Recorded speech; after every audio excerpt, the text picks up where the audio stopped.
You are listening to the Critical Mass Radio Show, Orange County's business talk show, focused on exploring topics of interest to CEOs who are leading middle market companies. With your host, Richard Franzi. Hello and welcome to Orange County's longest running business talk show. I am your host, Rick Franzi. We have an exciting show planned for you. Our guest is Stewart Gandolf. He is the CEO of Healthcare Success. Stewart, welcome to the program. Hey, Rick, great to be on the show and good to talk to you again. So you've been in business for 16 years. I've known you for a lot of that time. I wonder if you could take us back to what was your original motivation to start this business? So, Rick, it's hard to believe, but back in 2006, it was a very different world digitally. And what had happened was I'm an entrepreneur, and I often joke with people that I haven't had a real sort of job with a boss since 1988 when I worked at Thompson. So even when I had a boss and I had a job, I was still very sort of entrepreneurial and independent. It's just my mindset. So it's good and bad, right? But in any event, so I had worked with big agencies. I did a couple sort of entrepreneurial things with commercial real estate, with estate tax mitigation. But at one point, I stumbled into this agency which worked with doctors, and I thought, I don't want to do this, but okay, I'll do it for a few months. And I ended up doing it for about 10 years. So I was flying around the country speaking. It turned out I had never spoken publicly in my life before. And then I had to just start lead workshops for 3 days with a bunch of doctors. I'd never done anything like that before. And I was good at it, I guess, because I really knew marketing and my sensibility worked with them. So anyway, to cut this long story short, so I did that for a long time. And I had this idea after I left that and I was doing some other stuff. I thought, I wonder if I could just create an agency with nothing but a website. Now, I know people do that today, but it was really, I hadn't heard of anybody doing that before, where I don't want to go get investors. I don't want to do all the other stuff. I just feel like I've got a reputation. And I had a business partner at the time. And I thought it'd be really fun to have a virtual company with, people who work for me, but no building, and just do it with a website. That's it. And it was an experiment, Rick. It really was. So we decided to get good at search engine optimization. And I got really, really good at that really fast. And we got really good at paid search and some of the things that we do for services to this day. And that's how we built our agency, that and speaking and writing. So I didn't realize, another fun fact was, I didn't realize how much of reputation I'd personally built. I had never tried to build my own personal reputation doing that other thing for about 10 years, but people knew of me. So we went to medical economics and we created some audio CDs for sale for them and distributed, $100,000 worth of audio CDs, which helped get us business. And then we went to dental economics and I got a call on. So through all these things, of website, search engine optimization, thought leadership. And today, this is pretty, common. People teach this, but I feel like that was pretty new back then. Blog wasn't a common term when we first started. I mean, it was out there, but it wasn't, people were thinking about that. And information marketing. I wasn't the only person doing that, but it was still pretty early. And, to me, it was just fun. It was a fun experiment. And so that's where we started. And ironically, we were virtual for the first few years. I ended up buying out my partner. And then we got Office Space, and I loved our Office Space. And then COVID hit, and so we're back to virtual again, except it's a lot more complicated and a lot bigger these days. So that's a long answer, but that's kind of how I got started. Yeah, that's very interesting. And you're right. We're talking about 16 years ago, ladies and gentlemen, not just 6 months ago. So the things that we take that are common and today were not common. It's amazing how much we have changed, and you were on the leading edge. But I'm wondering, when did you truly believe the business was going to survive and then thrive? How long did it take, Stewart, after you launched the firm? Yeah, it's funny. We talked about that a little bit before. I feel like buying the company was a point where when I bought the company for my partner, my former partner is still a friend of mine. But at the very beginning phases, we're sort of up and down. 2008, if you remember, 2006 was when we started. 2008 was 2 years later. It was interesting because with 2008, this grand experiment looked kind of shaky at first because everything just froze, right? Because everybody was panicking. And then all of a sudden we got really busy. And I think that was about the beginning. And then a year or two later, when I bought the company after my partner, that's when things started to really go. One of the things that, again, with the entrepreneurial mindset, I have to tell you something funny, Rick, that your listeners may enjoy. Somebody else I used to work with was also wanting to sort of create an agency. And so and she's a smart gal, but she had all the files made up. She had office space built. She had, all the organization done, all the, her computer was all organized. Then she got it all done. She's like, wait, I need to pick clients. And like, I'm the opposite of that. I'm like, I don't care any of that stuff until I have clients. I'll worry about that later. So again, it's good and bad. And so what I found is in the early days, it took a while until we probably got into office space and we had a team physical there. And we had people that had skills that, like, I can do a lot of things. I just don't have the interest for it. And again, most entrepreneurs are like that, right? They can do lots of stuff. They're just used to jumping in and figuring stuff out. But that was part of our culture for a long time, Rick. And it's funny, I remarked today, some of the people who survived and thrived in those early years did so because they were resourceful. It's like, we didn't train you how to do it. Just go do that. And the ones that figured it out did. And that was great, but then that's really hard to scale, right? That's the early bumpy years. And it's like, no systems, schmistems. We don't need those. So finally, when we started getting some adults to handle those functions, I think is when it started working out. So probably about 4 years in. It was a continuum. It wasn't a one-day thing. And again, it wasn't hard for us to get clients. Like we had, I went to, like some SEO training from like the sort of head guru of the country. So we showed up for terms like healthcare marketing almost from day one. So we had phone calls like every day. So getting business wasn't the issue. It was growing up into a viable concern and figuring out the business model. I should say one other thing on that note, though, I think is relevant. Somewhere in there as well, we moved from a project-based model to a ongoing recurring revenue model. And that was a huge, huge step. And our former company was all projects. Somebody would come to us, they would learn from us, they'd buy a website, a brochure, or this and that. But then my metaphor internally was, I feel like a shark that has to keep swimming to survive. Like you can never last. Right. And so by going to a recurring revenue model, I think that's probably the defining moment because that changed everything. That was a big deal. So Stewart, it took about 4 years and then you got the business model right. You got the people right. You got systems right. I'm wondering though, over the other 12 years, over the total 16 years you've been in business, was there a time when you felt that your firm may be at risk? Yeah, it's a great question. There's certainly been sometimes more challenging than others, though probably the most challenging time we had was during COVID. And so what happened there was just before COVID, I felt like, okay, we're ready to go to the next level. Our revenues were great. And the PE guys called us like, at one point more than once a week, but, on average, the last 3 or 4 years, like at least every other week, different firms are reaching out to us. And I felt like, okay, we're not ready to sell or anything, but I would like to have the company be less focused on me, which is another element that entrepreneurs need to go through. So we hired 3 senior executives in December of 2019, December and January, having no idea what was coming.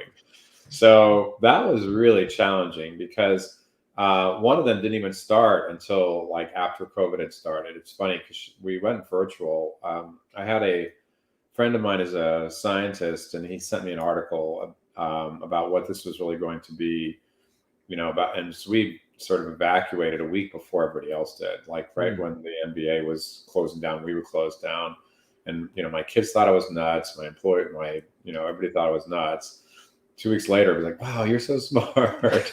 But at any rate, that was really tough because one of the 3 people started because she actually got COVID. So if we had not gone virtual, we would have all got it. But like in the earliest days of March, but that was tough because culturally it was very difficult because we went virtual and I barely knew these people. And so it was very difficult to get a consensus of, where we're going. We had different visions, and it was just exacerbated by having such important hires. I mean, the timing couldn't have been worse just before COVID. So that team, it was never a team. We really wanted to work together as a team. So that eventually worked itself out. And, those folks found other things to do, which are great for them, and better for the company. So that was a challenging time. So COVID, we had a double whammy of, and again, I don't have any ill will. It just was a misalignment, right? And I think that had we all been together, I think that could have worked out very differently. But being virtual and having brand new executives was tough, man. That was really hard. So that was we dug out of it. And then also our revenue went down as well. So I was never fearful of losing the company, but I gotta tell you, I was exhausted. I mean, that was not an easy time. No, it was challenging for most people, but then you layered on the strategic issues that you had with your executive I team. mean, who would have thought, right? That should have Right? been a company-changing event going better, and Right. it was really, really difficult. And but we're happy to Hmm. pass that. That's for sure. So we really haven't talked about healthcare success. So I think you've teased a bit about what you do, but could you maybe spend a couple of minutes and help us to understand the firm that you've built, who you service, what's the solutions, what's problems do you solve? How do you help Yeah, your clients? sure, absolutely. So it's funny, coincidentally, Rick, we launched a new website like a couple days ago at healthcaresuccess.com. So if anybody's really interested, they can go take a look.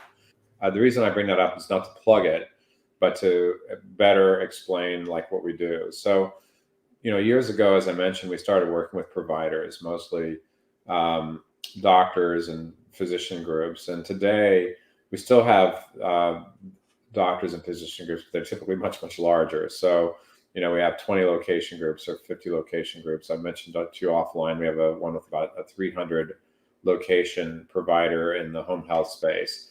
So we work with provider groups, but larger ones, often PE backed, private equity backed, sometimes a doctor owned. Addiction, skilled nursing are another groups. But we also work with hospitals, and then device pharma, health plans, and right now disruptors. There are disruptors all over the place. Some are retail brands that people know that are getting into healthcare. Others are brand new VC based. So it's a really exciting time to be in our business, because the stuff we've been doing for years is kind of like the market met us. So while we were pioneering, working around with the providers, the marketplace changed. And today it's actually for healthcare a really exciting time. It's really been a very sort of stodgy, very slow moving field. But the disruptors are coming in, like just throwing everything out and starting over, and it's changing things very quickly. So that's what we do, and that's who we serve. And then what we do, we really are a truly integrated agency. So our marketing agency works with, we provide. I always say there's 6 different areas of marketing, and we do most of those. So when we talk about it in the healthcare, certainly digital marketing, branding, and traditional advertising are the things we do the most. But we also get involved with things like patient experience, doctor referral building, and PR. So those are the categories. I would say that we are a digital first, truly integrated agency. Hmm. So it's interesting to hear you talk about disruptors, and I wish we had more time on today's show, because I would love to explore how the industry is being disrupted. But I know in some ways you're also a disruptor, because you developed a podcast and focused on the healthcare industry. I'm wondering, from that experience of being a podcaster, what did you learn about hosting those shows and doing the interviews that you did? That's funny you brought that up. I was just talking to our editor yesterday about the podcast. So we have a blog with, depending on who you count as active subscribers, somewhere between 5,000 and 20,000 subscribers. And Wow. it's been around for a long time. And again, because of our SEO, we built that. The podcast we do on kind of about a once a month basis. It's not as formal. I could be doing it like you do, like on a much more regular basis, and probably should, but I have a lot of things to do, right, to run the business. So we do it about once a month, and it's really through the same form as our blog. It's very simple the way we do it, but I really have enjoyed doing them, because it gives me first of all, I meet really interesting people from it. And it's, I don't know, usually I rarely get direct business between the people that I'm interviewing. It happens, but it's rare. But, if you say you're a thought leader, you actually have to be a thought leader. So, and, what I found is people always say, like, why, Stu, why do you always approach these things so humble? You're kind of an expert at this. I'm like, well, I'm an expert at this because I listen to other people, right? It's like, I didn't sit in a room and just think deep thoughts. I talk to people. And I think that's really important. So the podcast allows me to meet new people that are smart. And I'm really picky on who I go and interview. Because I don't do it very often. So like one of our friends out of this group is, like the chief patient experience officer for the Cleveland Clinic, or one of the leading researchers in healthcare, or another guy who does a podcast. It's really a prominent podcast in healthcare. So we do these things. It's great. We usually do it maybe a little longer than most people, about 35-ish minutes. And it's very interactive. And when we do it also, I throw in my own 2 cents. So it's been a terrific experience. And so if your audience is interested in podcasting, I would say it's great way of, learning, number one, because I learn a lot from them. 2, it's definitely part of the thought leadership. And then the SEO part of it's nice too. But I think it's really just the relationship you build. Like you and I, we built a relationship by being on your show, and you've been on mine. So, it's a very positive thing, and it's not that hard. There's ways of doing it.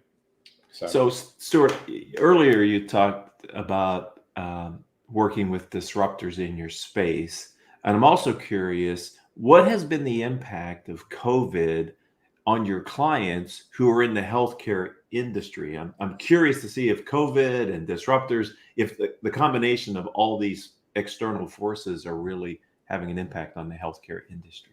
So funny enough, last week I interviewed, it hasn't appeared yet, I don't think, the director of communications for Providence Health in Oregon. And it was about this very issue. And the ironic thing is, we talked about the public assumes people in healthcare are getting rich off of COVID. Everybody's sick.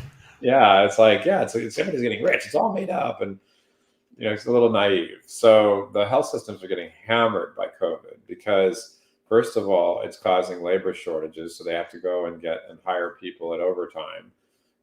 Secondly, people are quitting in droves because they're burnt out and they can't take it anymore. Thirdly, people are afraid to come, they had to stop all sort of, quotes, elective care. Like, for example, a colonoscopy is theoretically elective, but it's not really elective, right? People can put it off. They already want to put off the colonoscopy. Now they have the perfect excuse. So what that means then is the services that are the bread and butter of healthcare are not happening. So at the hospital level, if you look at the financials of leading hospitals and health systems, most of them are getting hammered. It's really a very difficult time for them, contrary to popular belief. And it's interesting. It really is provider by provider.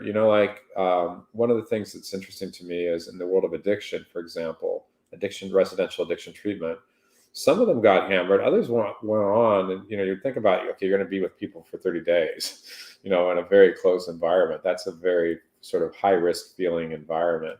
But some of them did pretty well during the period. So it really varies across the board. But I would like to dispel the rumor that, broadly speaking, it was very difficult. And one of the things, one last comment on this, Rick, is that we write about and talk about a lot is, that we may be done with COVID, but it's not done with us.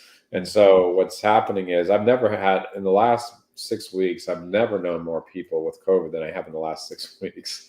So, it's like people are over it. Business is moving on. Business has changed. So I can talk more about that. But to answer your question, that's kind of where we are, is that it's been very difficult for a lot of providers, for sure. Yes. And thank you for that, because I think the common belief might be the opposite, that it's been a very booming time for healthcare. So thank you for giving an insider's perspective. We have a few minutes left here on the program, but I wanted to ask you, where do you go to gain access to other entrepreneurs who might have insights and experiences that are helping you to stay ahead of your competition and to grow your business? So there's a couple ways I do that. One, I read a lot. Like, for example, yesterday, the internet stuff, we have to really know cold. And so I have hired, sort of Uber experts at all those positions. And I talk about, actually, there's 2 different comments here. So we were sharing an internal document for a conference coming up. And this one happens to be SMX. And so I share this with my thought leadership team, and I watch them when I can. But each of these thought leaders that I follow For example, conversion rate optimization, the guy that's all he does. And I'm recommending my team listen to what he's saying. And so I've heard his podcast, I've read his stuff.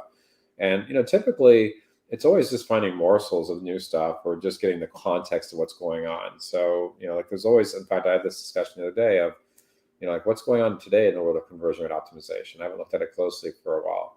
So I think that's important, is to read a lot and listen and consume other media. Part of it is the people we've hired. I mean, again, and I always tell people, in our world, healthcare marketing is just like medicine has specialists. Mm-hmm. So those key positions like search engine optimization or paid social or paid search or branding, it's taken forever, Rick. But we have people who are absolutely expert at each of their roles. And so I learned from them. And then on top of that, I mentioned the podcast earlier. And then there's also, I'm not currently engaged in one, but, there are groups like Vistage, formerly Tech. There's different executive groups.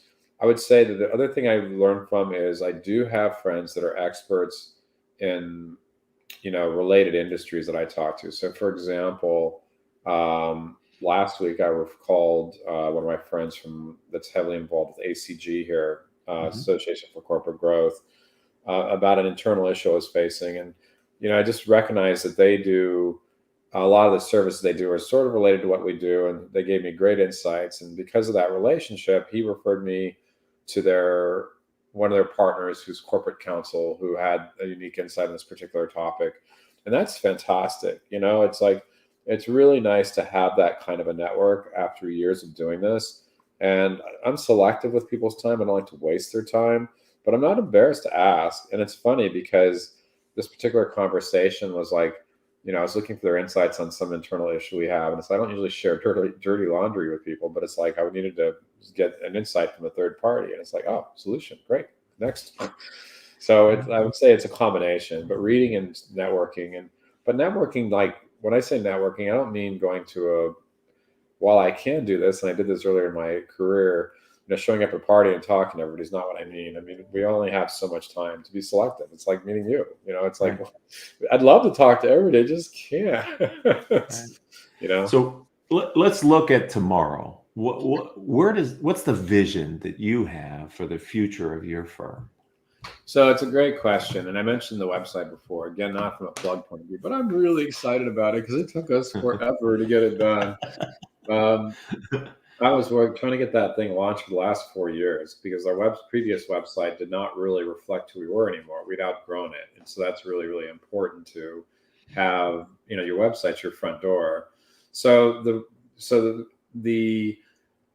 we go forward, we're definitely going with larger clients and, really continuing to be the thought leader and really focusing on where we can be successful. And a lot of things that I've learned over the years, for example, different models, different business models we've experimented with. Because again, one thing that,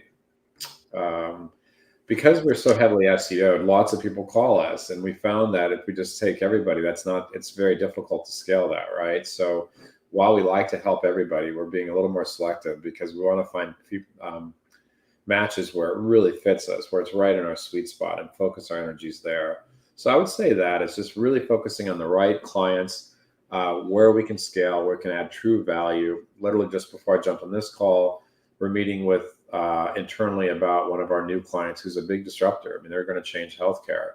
Mm-hmm. And so that's where it's fun for us. That's where the value is perceived on their end and ours. It takes advantage of the skills of our team.